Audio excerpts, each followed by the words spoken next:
Le point de vue tranchant et tranché de Caroline Roux, l'édito politique d'Europe 1 Matin. Bonjour Caroline. Bonjour Bruce, bonjour Julie, bonjour à tous. On revient évidemment sur l'intervention de François Hollande hier soir sur France 2. L'émission avait lieu sous une pression maximum.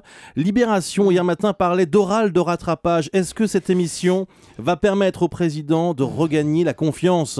Non, il n'y aura pas un avant et un après 28 mars 2013. Cette émission est un prolongement tranquille, pas une rupture, pas un nouveau départ, ni même une étape, pas un souffle qui entraîne, pas une inflexion politique qui marque, pas même un moment, tiens, où il étreint les Français déboussolés, où il s'adresse à eux en les regardant dans les yeux. Pas un mot pour leur parler concrètement de leur quotidien. François Hollande, l'énarque, fait l'article avec sa boîte à outils pour l'emploi. Son cap, c'est la croissance, l'emploi, sa priorité, et sa méthode est la bonne. Rendez-vous à la fin de l'année pour les jours meilleurs. Mais réclamer la patience, quand l'urgence est la règle, c'est à contretemps.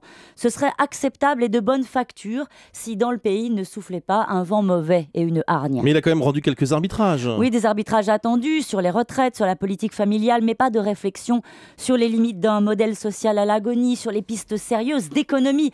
Une pirouette illisible sur la taxe à 75%, sortie sur la pointe des pieds d'un symbole. On ne fait plus payer les riches contribuables, mais les entreprises. Le chemin reste le même, celui d'un sérieux budgétaire sous contrainte, d'un réalisme économique prudent, sous-dimensionné face à la crise. Si le contexte n'était pas si rude, on pourrait même sourire de sa trouvaille de la soirée.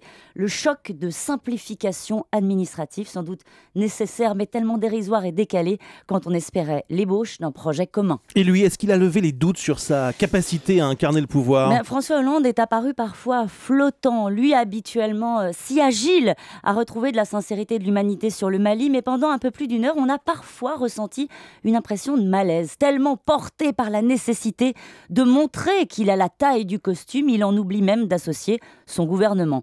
J'ai le cuir solide et les nerfs froids, le sang froid, les nerfs à vif, les mots se bousculent dans le désordre pour nous assurer qu'il tient le choc, sans empathie, sans convaincre totalement.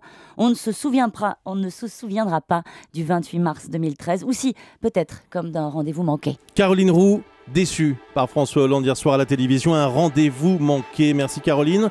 Qu'en pense Jean-Luc Mélenchon, le coprésident du parti de gauche, répond à nos questions sur Europe 1 dans moins d'une minute. À tout de suite.